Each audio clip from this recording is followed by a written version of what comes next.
रहत रही, साथ न छूटी कहत रही।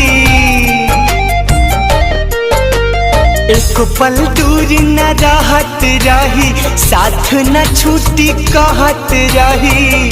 और तने बाता द भगवान कहाँ चली गईली हमर जान।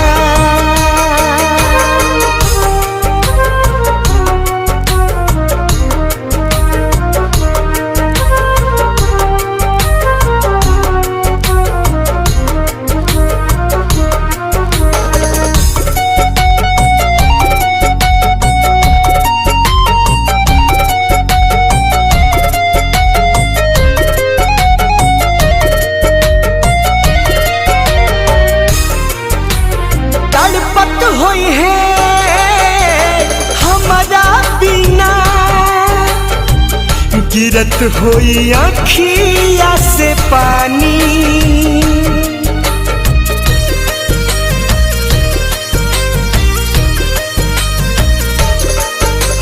जाने कवना हाल में होई है,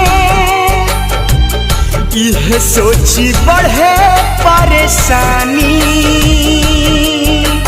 ना मिली है तो जी ना पाई, उनका बिना हम मर जाई। सारा जग लागेला वीरान हो, कहाँ चली गई हमर जान।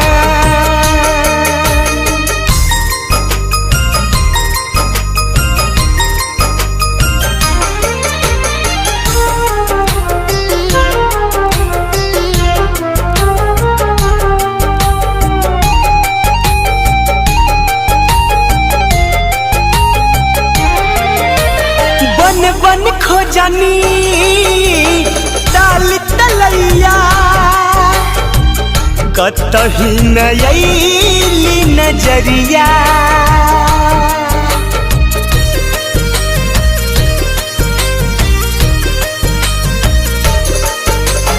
जे भी मिलल सबसे पूछनी, केहू बतावे न खबरिया।